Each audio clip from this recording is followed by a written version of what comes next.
Hey guys, welcome back. Today I have 3 new meal ideas to share with you. They're all super easy, super yummy. Highly recommend trying these. If you choose to make any of them, feel free to share it over on Instagram. It is my favorite thing watching your guys' stories, and it helps my channel out a ton, so thank you so much if you do that. Let's get into these recipes. This first one is vegan, I swear. It's a lentil potato bake, and I think it made it into my top 3 favorite recipes of all time. Start by finely chopping up a red onion. Do the same to a red bell pepper.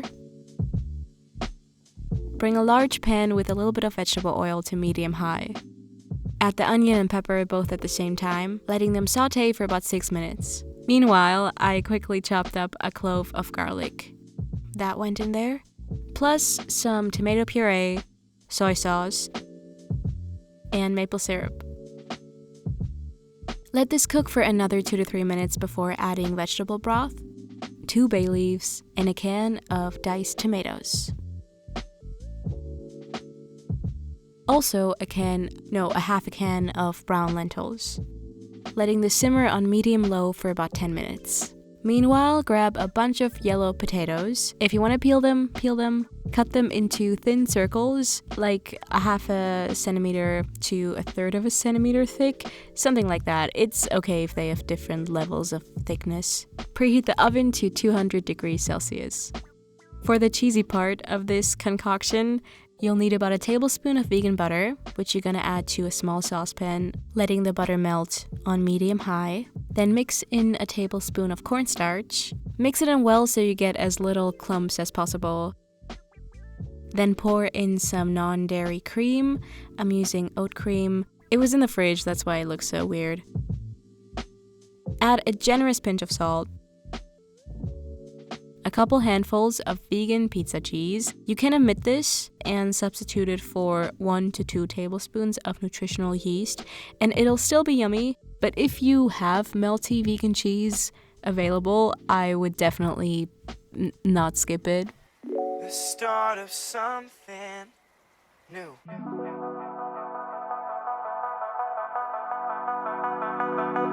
Lastly, bring all the parts together in a casserole dish.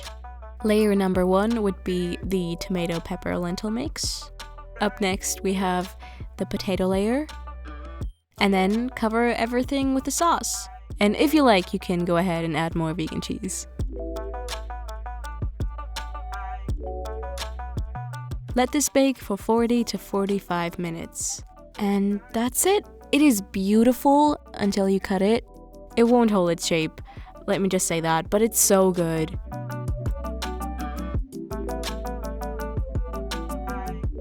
This second idea is gonna be a little lighter. It's a quite messy quinoa and couscous Buddha bowl. Cook up the quinoa. In the meantime, add some couscous to a bowl. Mix in some vegetable broth powder. Add hot water and let it sit for about 10 minutes. By the way, this is filmed at my parents' house, obviously. I left the little camera shoe thingy at my place, so this is gonna be a mostly handheld vlog style filmed recipe. So yeah, excuse the potential shakiness. Rinse and drain a half a can of brown lentils. I am obsessed with these. Can you tell? Quickly mix together the ingredients for the dressing: mustard, agave, white wine vinegar, olive oil, and orange juice, and salt. To a large bowl, add the lentils, the cooked quinoa and couscous, and the dressing. Don't stop where you're going. Mix everything up. I'm sure it's only kind of essential for this bowl are these red pickled onions I made the night before. I had cut up a red onion into fine rings, added those onion rings to a jar, along with salt, agave syrup, water, white wine vinegar, and apple cider vinegar. Grab a small bowl or cup and mix together a tablespoon of hummus with a little bit of sriracha and some white wine vinegar. And now for the finished bowl, we have some of the lentil grain mix, some fresh spinach, avocado, lots of these red onion pickles, walnuts, and the hummus sauce. And then I saw that we had vegan parmesan in the fridge, so I had to add that too. This video is not sponsored by Simply V, but if anyone is working at Simply V and watching, I'm here. Hi. For this last and final recipe, we're making peanut veggie noodles topped with crispy tofu bites. Using a vegetable peeler, cut 1 to 2 carrots and 1 zucchini into noodle-esque strips.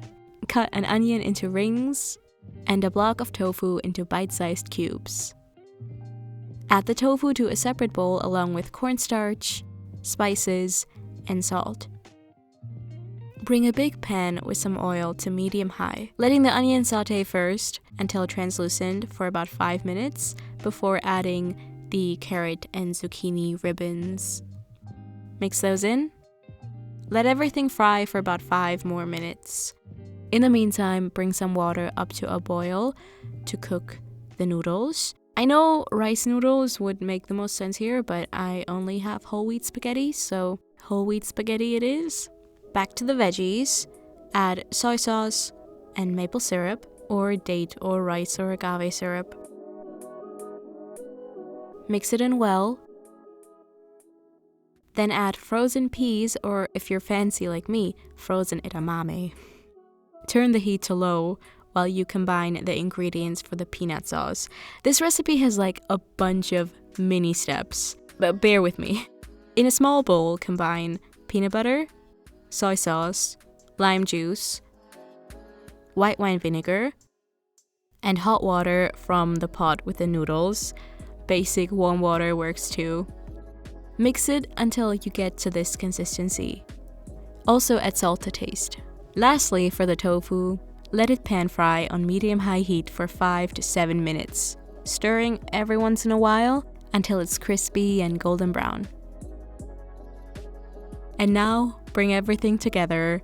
Turn the heat up to medium-high again. Add the noodles to the pan, followed by the sauce. You can add some more water to the pan because the sauce thickens up pretty quickly. Mix everything around for a few more minutes. Taste test and see if salt is missing. Top your bowl off with tofu and lime juice. And that's it. And that's it from me today. Leave a comment and tell me if there's any specific recipe or video you would like to see next. Thank you so much for being here. I will talk to you soon. Bye. Feel in my heart the start of something.